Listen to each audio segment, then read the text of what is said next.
Hi అండి, అందరికీ నమస్కారం. Welcome back to my channel. ఈరోజు నేను పెసర గారెలు వేస్తున్నానండి.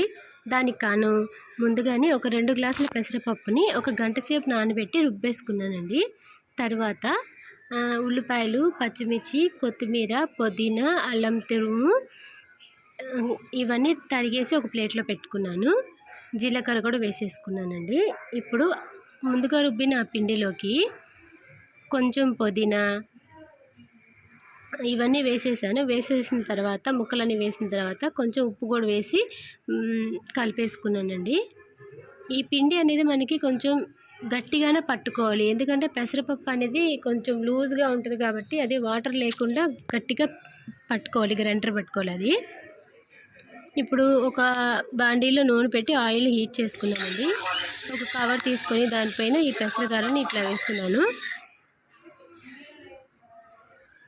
అదిగోండి, అలా వేసుకొని ఒక్కొక్కటి వేసుకొని ఎర్రగా కాలేంత వరకు ఉంచుకొని తీసేసుకోవాలండి.